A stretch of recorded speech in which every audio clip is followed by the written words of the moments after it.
Inilah Radio Advent Suara Pengharapan yang kami pancarkan dari Pulau Guam melalui siaran dalam bahasa Indonesia.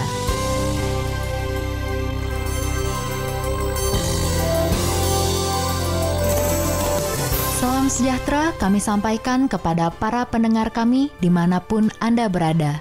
Selamat berjumpa kembali dengan kami, Radio Advent Suara Pengharapan. Dengan senang hati, kami akan menemani Anda melalui rangkaian acara yang telah kami persiapkan khusus bagi Anda sekeluarga. Harapan kami, semoga siaran ini dapat bermanfaat dan menjadi berkat bagi Anda semuanya. Selamat mengikuti dan selamat mendengarkan. Tuhan memberkati.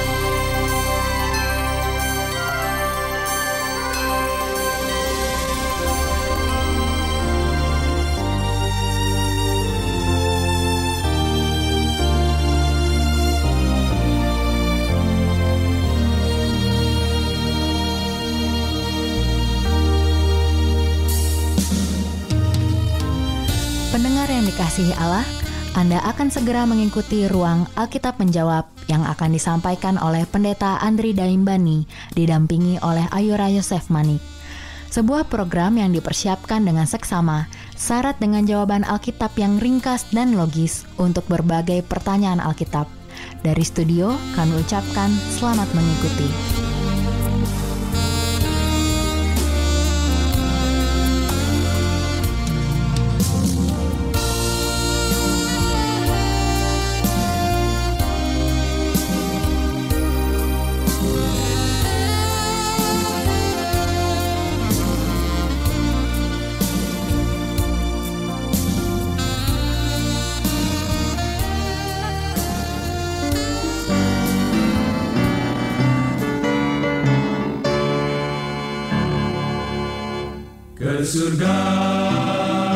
Ke surga, haleluya, ke surga.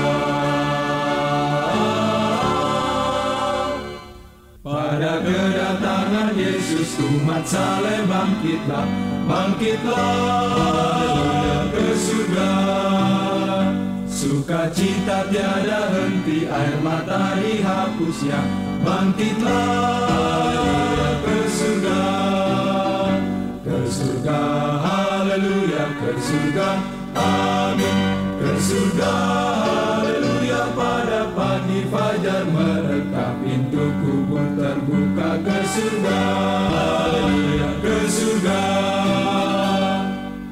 Pada kedatangan Yesus sambut Allah pujilah, bangkitlah, haleluya, ke surga.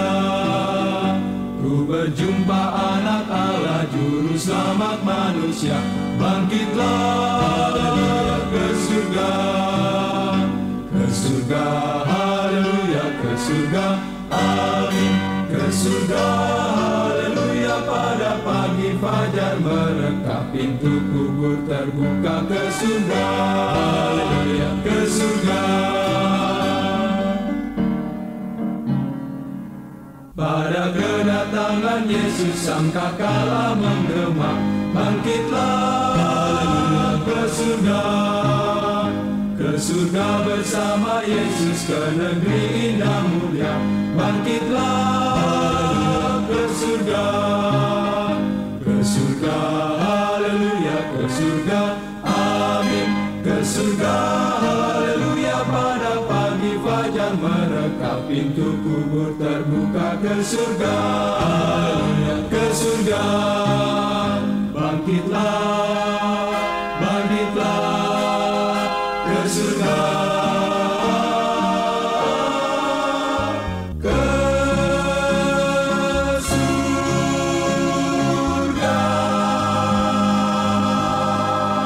Salam kasih, selamat berjumpa kembali untuk semua pendengar Radio Advent Suara Pengharapan. Senang kembali bersama dengan Anda para pendengar. Saya yang bertugas melayani Ayura akan bersama dengan Pendeta Andri Daimbani. Beliau sudah hadir bersama dengan saya di studio saat ini. Kami berharap bahwa Anda semua dalam keadaan senantiasa dipelihara oleh tangan Tuhan kita yang Maha Kasih, para pendengar Anda dan seluruh keluarga. Dan kita akan gunakan waktu saat ini untuk melanjutkan program Alkitab Menjawab. Izinkan saya mengingatkan Anda bahwa ini adalah serial pelajaran Alkitab Fakta yang Menakjubkan. Dan kali ini pertemuan kita akan melanjutkan topik bahasan mengenai apakah iblis penguasa neraka? Betul, dalam 2 pertemuan yang terakhir ini kita memang membahas tentang api yang membinasakan, dan itu dikenal secara luas dengan kata neraka dalam bahasa Indonesia. Dan kita akan lanjutkan karena ternyata para pendengar, bila Anda menyimak 2 pertemuan sebelumnya, banyak sekali hal-hal yang dipercayai oleh umat manusia secara luas itu bertentangan dengan apa yang diajarkan oleh Alkitab. Oleh sebab itu tetap bersama dengan program kami, karena kita memang akan melihat apa yang Alkitab ajarkan, apa jawaban Alkitab untuk pertanyaan atau anggapan-anggapan kita. Baik, sebelum kita lanjutkan, mari bersama dengan saya menyampaikan salam lebih dahulu pada Pendeta Andre Dayambani. Selamat datang kembali Pendeta, terima kasih untuk hadir pada kesempatan pelayanan hari ini. Bagaimana Pendeta, moto dan kabarnya masih seirama? Seperti biasa, puji Tuhan menakjubkan. Puji Tuhan menakjubkan.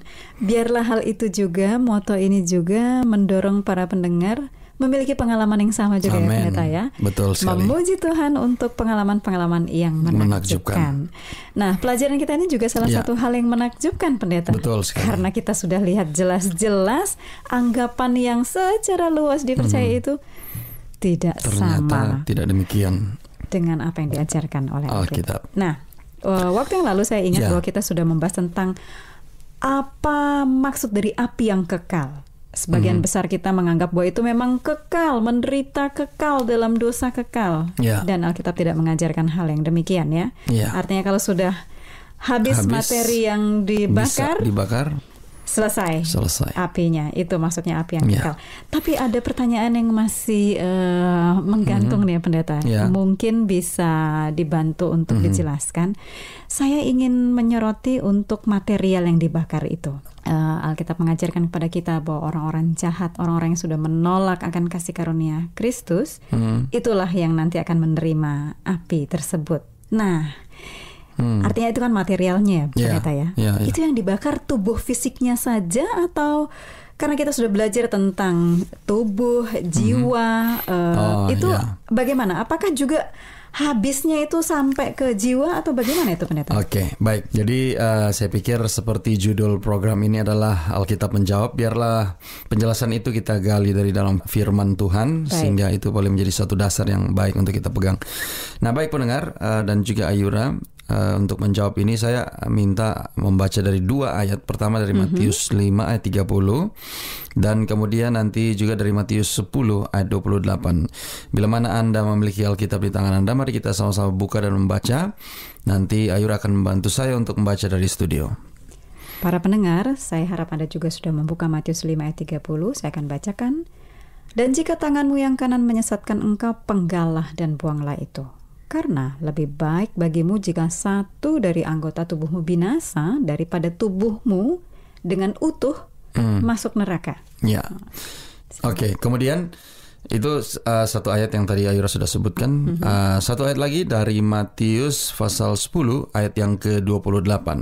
Apa yang disebutkan di sana merupakan kaitan dari ayat sebelumnya yang tadi sudah dibacakan. Baik, Matius 10 ayat yang ke-28. Saya akan bacakan dari studio untuk kita semua. Dan janganlah kamu takut kepada mereka yang dapat membunuh tubuh, tetapi yang tidak berkuasa membunuh jiwa. Takutlah terutama kepada Dia yang berkuasa membinasakan baik jiwa maupun tubuh di dalam neraka. Nah, seperti ini jawabannya ya. Di situ disebutkan baik tubuh maupun jiwa di dalam neraka. Kalau sebelumnya daripada tubuhmu dengan utuh masuk ke dalam lautan api atau ke neraka. Nah, jadi pertanyaan Ayura tadi, apakah hanya fisik saja atau berikut dengan jiwanya? Dari 2 ayat ini kita dapati bahwa di sana disebutkan seluruh tubuhmu dengan utuh. Jadi artinya secara fisik maupun jiwanya. Ya, seperti juga tadi dalam Matius 10 ayat 28 disinggung. Itulah yang akan masuk dan dibinasakan ke dalam lautan api atau ke dalam neraka. Jadi orang-orang yang hidup ya, orang-orang yang ada, artinya secara keseluruhan, secara utuh, itulah yang akan dibakar di atas permukaan bumi dengan tubuh jasmani dan dibinasakan baik tubuh maupun juga jiwanya. Jadi tidak hanya setengah-setengah, tidak hanya fisiknya saja kemudian jiwanya kemana, tidak. Dari 2 ayat tadi menyinggung bahwa tubuh maupun jiwanya. Jadi kalau seseorang itu dibinasakan masuk ke dalam neraka, disebutkan baik tubuh maupun jiwanya. Dan tadi ayat sebelumnya dikatakan dengan utuh ya masuk ke dalam neraka. Jadi api akan menghujani orang-orang, dan itu adalah orang-orang yang kita lihat ya, tubuh secara fisik dan jiwanya, itu semua yang akan dibinasakan. Jadi kalau pertanyaan tadi tidak setengah-setengah, tapi secara keseluruhan, secara utuh. Betul-betul ya, keseluruhan itu. Ya berarti ya. Betul. Jadi itu benar-benar habis, tidak tersisa. Karena kita tahu bahwa Tuhan mau untuk membersihkan ya dunia ini, anasir-anasir dosa yang ada di atasnya secara utuh. Jadi tidak tersisa, betul-betul bersih. Seperti itu. Baik. Nah, pendeta, berikutnya mungkin saya ingin kaitkan dengan judul pelajaran kita, apakah iblis penguasa neraka. Nah, dari apa yang semua kita pelajari, benarkah judul ini jawabannya adalah iya, yang penguasa neraka adalah iblis, seperti itu, atau bagaimana ya pendeta ya? Baik, terima kasih, ini pertanyaan menarik. Kenapa saya katakan demikian? Mungkin saya tidak tahu apa dasar pemikiran yang bertanya tadi Ayura bacakan seperti itu. Karena bisa saja mungkin mereka berpikir kalau dia penguasa di situ, maka efek daripada hukuman itu tidak menjadi bagian dia, dalam arti karena dia penguasa di situ, dia harus tetap ada di situ, dia menjaga dan dia tidak terkena daripada dampak api neraka. Mungkin seperti itu ya. Nah, untuk menjawab itu coba kita lihat di dalam Wahyu 20 ayat 10 dan juga nanti dalam Yehezkiel 28 ayat 18-19. Nah, bila mana Anda memiliki Alkitab pendengar, mari kita buka bersama, kita akan baca perlahan-lahan dari Wahyu 20 ayat 10. Baik, kita akan membaca dari Wahyu 20 ayat yang ke-10. Dan iblis yang menyesatkan mereka dilemparkan ke dalam lautan api dan belerang, yaitu tempat binatang dan nabi palsu itu. Dan mereka disiksa siang malam sampai selama-lamanya. Jadi iblis pun juga akan dilemparkan ke dalam lautan api. Bukan dia yang menjaga ya, jadi, tapi dia juga dilemparkan. Memang menarik dari judul tadi, mungkin karena judulnya seperti itu kali ya. Jadi Ayura bertanya demikian. Apakah dia terbebas dari hukuman api neraka itu? Mungkin seperti itu. Coba satu lagi mungkin ayat kita bisa lihat dari Yehezkiel 28 ayat 18 dan 19. Baik para pendengar, saya harap Anda juga sudah membuka Yehezkiel 28 ayat 18. Dengan banyaknya kesalahanmu dan kecurangan dalam dagangmu, engkau melanggar kekudusan tempat kudusmu. Maka aku menyalakan api dari tengahmu yang akan memakan habis engkau, dan kubiarkan engkau menjadi abu di atas bumi, di hadapan semua yang melihatmu. Ayat yang ke-19, semua di antara bangsa-bangsa yang mengenal engkau kaget melihat keadaanmu. Akhir hidupmu mendahsyatkan dan lenyap selamanya engkau. Baik, jadi ini memang sebetulnya satu gambaran yang diberikan kepada seorang raja ya yang hidup ya pada waktu itu. Tetapi ini adalah sebetulnya merupakan sesuatu yang disampaikan bagaimana iblis nanti akan dibinasakan sebagai dikatakan gambaran bagaimana pemusnahan iblis ya, atau iblis akan dibinasakan. Jadi api neraka, iblis pun juga akan ada di sana ya, seperti tadi dalam Wahyu 20 ayat 10 dan juga dalam Yehezkiel tadi, bahwa aku akan menyalakan api dari tengah-tengahmu dan memakan habis engkau. Jadi kubiarkan engkau menjadi abu di atas bumi di hadapan semua yang melihatmu dan lenyap selamanya engkau. Jadi tidak ada tertinggal, tidak tersisa apa-apa, bahkan termasuk iblis pun juga akan dibinasakan. Jadi iblis pun akan terbakar di dalam lautan api di atas permukaan bumi dan dia akan menjadi abu lenyap selamanya. Itu menurut dua ayat tadi. Jadi walaupun disebut dengan istilah dia penguasa neraka, ya apakah dia benar penguasa dan dia bebas dari hukuman ini? Tidak. Dia pun juga menjadi bagian daripada pembinasaan itu. Ya, jadi dia juga akan dibinasakan, akan dibersihkan dari segala unsur yang berbau dosa. Seperti itu, Ayura. Baik, seperti itu pendeta ya. Terima kasih. Jadi kita bisa melihat dengan jelas bahwa dia bukan yang menjaga, tetapi malah menjadi bagian dari api atau lautan api tersebut. Termasuk yang akan dibinasakan sampai habis materialnya, ya. Seperti itu. Nah, pendeta, pertanyaan berikut. Ini mungkin lebih kepada kata-kata, artiannya ya, bagaimana kita bisa memahami. Apakah kata dunia orang mati dan juga kata neraka di Alkitab itu selalu berarti tempat pembakaran atau tempat penghukuman? Seperti itu, pendeta? Mungkin ya, sebelum saya jawab, saya pikir kita boleh lihat dari segi arti kata ya, untuk memudahkan pendengar bisa lebih mudah untuk memahami apa yang Anda tanyakan tentang dunia orang mati dan neraka. Ya, kalau kita lihat kata neraka itu sebetulnya disebutkan sekitar 50-an kali, tepatnya 54 kali di dalam Alkitab. Kata neraka ya. Dari seluruh Alkitab. Ya. Baik. Dan hanya dalam 12 kasus ya, yang merujuk kepada tempat pembakaran. Jadi walaupun disebutkan 54 kali kata neraka itu, tetapi ada hanya 12 kasus yang menuju kepada tempat pembakaran. Nah, kata neraka yang diambil dari beberapa kata yang berbeda ini muncul beberapa kali dalam Alkitab, baik dalam Perjanjian Lama maupun juga dalam Perjanjian Baru. Saya kasih contoh, misalnya kata yang digunakan di Perjanjian Lama itu kata Sheol. Ya, kata Sheol ini artinya kuburan. Tadi Ayura tanyakan dunia orang mati dengan neraka. Jadi memang identik ya, identik. Jadi Sheol itu muncul sekitar 31 kali, dan ini yang cukup banyak, lebih dari setengah kata dari dalam Alkitab yang diterjemahkan sebagai neraka itu sekitar 30-an kali. Jadi di Perjanjian Lama disebutkan Sheol, artinya adalah kuburan. Kuburan. Ya, kuburan. Baik. Nah, kemudian kalau di Perjanjian Baru itu ada sekitar 3 kata yang digunakan ya. Jadi ada kata Hades, kemudian kata Gehenna, dan juga kata Tartarus. Ya. Nah, ada 3 kata yang berbeda ya? Ya, 3 kata. Nah, 10 kali dari kata Hades artinya sama juga seperti Sheol tadi, yaitu kuburan. Nah, tetapi ini ada yang menarik. Ada kata Gehenna itu 12 kali dari kata munculnya dalam Perjanjian Baru, yang artinya adalah tempat pembakaran. Nah, kemudian hanya ada 1 kata Tartarus yang artinya adalah tempat kegelapan. Jadi semuanya itu kurang lebih 54 kali pemunculan. Nah, saya mau singgung sedikit dari kalau kita berbicara tentang neraka dalam arti kata ya.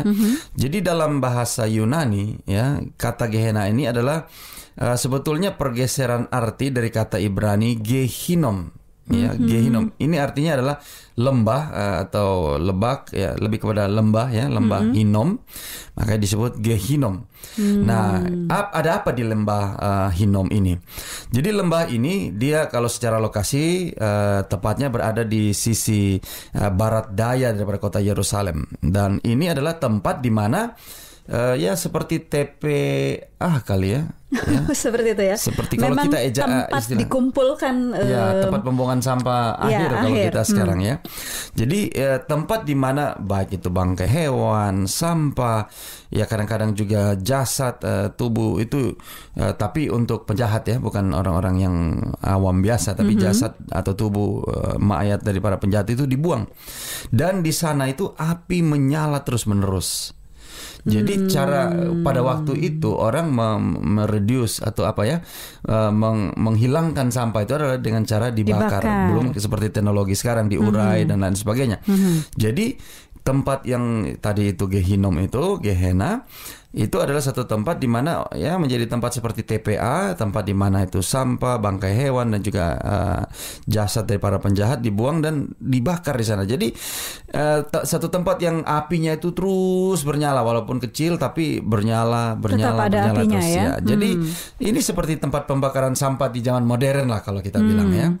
Nah, Alkitab menggunakan kata Gehenna ya, atau lembah Hinom tadi itu sebagai perlambang api yang akan membakar orang berdosa pada akhir zaman. Jadi berawal dari situ pengertian ini.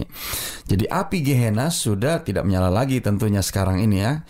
Nah, karena kenapa saya katakan kalau masih terus bernyala sampai sekarang ini, berarti api dari Tuhan itu juga nanti akan begitu bernyala terus dan tidak akan padam. Nah, ini juga berbeda dengan apa yang kita sudah bahas sebelumnya. Betul. Bahwa bila materi yang masih bisa terbakar itu sudah habis, atau kalau masih ada maka masih artinya akan terus bernyala. Tapi kalau sudah habis, dia otomatis akan padam. Jadi seperti itu. Itulah kalau dari segi arti kata bagaimana pertanyaan Ayura tadi. Jadi memang identik antara dunia orang mati atau kuburan itu dengan neraka neraka jadi itu seperti ya. Tapi itulah terbelakang sejarahnya tadi. Mungkin seperti itu yang saya bisa sampaikan, Ayura. Baik, jadi kalau kita membaca atau menemukan kata ini dalam Alkitab, maka kita bisa memikirkan tentang hal itu ya, Pendeta ya. Betul. Bisa merujuk kepada pemahaman itu, dan mungkin harus dikaitkan dengan ayat-ayatnya dalam perikop tersebut sebelum dan sesudahnya supaya bisa melihat apa artiannya secara utuh. Baik, saya melihat bahwa waktu kita tetap berjalan sehingga masih ada beberapa pertanyaan di sini. Namun nampaknya tidak cukup kalau kita membahas semuanya saat ini. Oleh sebab itu para pendengar juga mohon bersabar. Kita akan lanjutkan pembahasan atau ulasan tentang topik ini pada kesempatan yang berikutnya. Dan sebagaimana yang selama ini kita lakukan, pada akhir dari program Alkitab Menjawab, maka Pendeta Andri Dayambani akan melayangkan doa untuk kita semua, termasuk untuk mendoakan pokok doa yang kami sudah terima di studio. Baik. Jadi waktu ini saya serahkan kepada Pendeta Dayambani. Silakan. Mari kita bersatu dalam doa.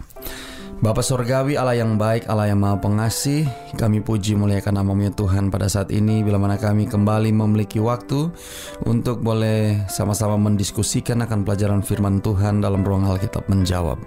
Terima kasih Bapa, kami sudah boleh mendengarkan satu topik tentang neraka. Kami sudah belajar hal-hal yang baru, dan kami juga sudah belajar bagaimana neraka itu adanya. Terima kasih, biarlah melalui tuntunan kuasa Roh Kudus-Mu itu akan boleh menolong kami untuk memiliki pemahaman, pengertian yang baik, yang benar tentang apa yang disebut dengan neraka. Biarlah Tuhan akan menolong masing-masing kami supaya kami boleh dapat mempersiapkan diri kami, dan biarlah ini boleh menjadi berkat tersendiri bagi setiap pendengar. Saat ini Bapak, kami mau berdoa bagi semua pendengar kami dimanapun mereka berada. Tuhan akan memberkati mereka dalam segala kebutuhan mereka, dalam segala pergumulan mereka. Biarlah saat mereka mendengarkan firman dan juga didoakan, ini boleh menjadi satu kekuatan tersendiri bagi setiap pendengar kami. Saat ini Bapa, kami secara khusus ingin mendoakan akan Mevi Katang yang berada di Sidoarjo, Jawa Timur. Biarlah Tuhan akan memberkati dia dalam kehidupannya, dalam pergumulannya. Apapun yang dia mohonkan, Tuhan akan mengabulkan, memberikan yang terbaik bagi saudari Mevi Katang. Saat ini kami juga mau berdoa Tuhan bagi saudara Tony Salagan yang berada di kampung Piolungan, Kinasaraban, di kota Belut, kota Kinabalu, Sabah. Biarlah Tuhan juga akan berkati saudara Tony Salagan. Dia selalu mendengarkan siaran ini. Biarlah Tuhan juga akan menuntun, menyertai, memperoleh berkat, baik melalui siaran-siaran disampaikan maupun juga berkat-berkat Tuhan sediakan baginya. Kami juga mau berdoa bagi Bapak Edi Setiawan yang berada di Bekasi, salah seorang pendengar yang sudah lama mendengarkan siaran-siaran kami. Tuhan yang akan memberkati Bapak Edi Setiawan. Kami juga mau berdoa bagi Puan Latimah Yatam yang berada di Jemaat Rongolis Tuaran di Sabah, Malaysia. Tuhan juga akan berkati Puan Latima bersama dengan keluarga, bahkan jemaat di sana. Biarlah Tuhan akan menuntun, menyertai melalui program-program seperti yang selalu didengarkan, akan boleh menjadi berkat tersendiri bagi Puan Latima dan juga seluruh keluarga. Terima kasih Bapa, masih banyak permohonan kami ingin sampaikan. Biarlah Tuhan akan berkati seluruh pendengar kami dan berkati juga usulan-usulan doa yang sudah disampaikan secara khusus. Terima kasih Bapa, kami yakin dan percaya Engkau sudah dengar dan jawab doa kami. Kami mohon ampun akan dosa dan kesalahan kami. Kami persembahkan doa ini di atas nama Anak Yesus Kristus, Tuhan Juru Selamat dan Penebus kami. Amin.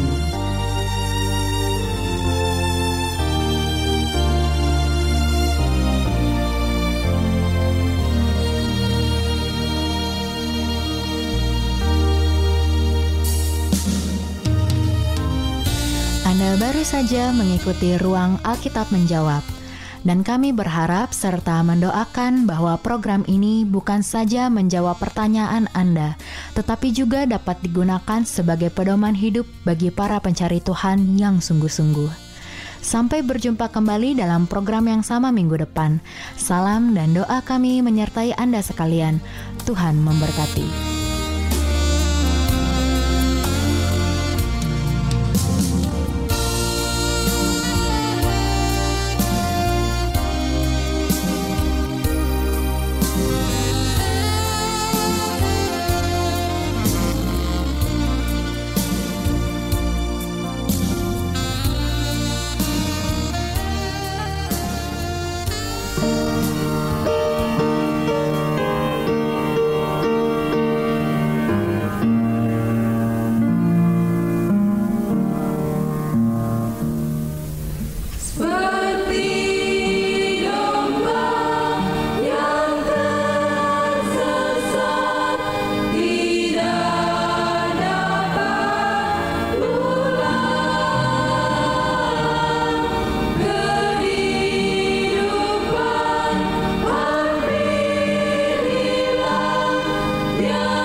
Demikianlah rangkaian acara yang dapat kami persembahkan hari ini. Dan apabila Anda mempunyai pertanyaan atau ingin mendapat pelajaran Alkitab penebuan baru, silahkan menghubungi kami dengan cara mengirimkan surat ke alamat Radio Advent Suara Pengharapan, P.O. Box 8090, Jakarta 12810, Indonesia.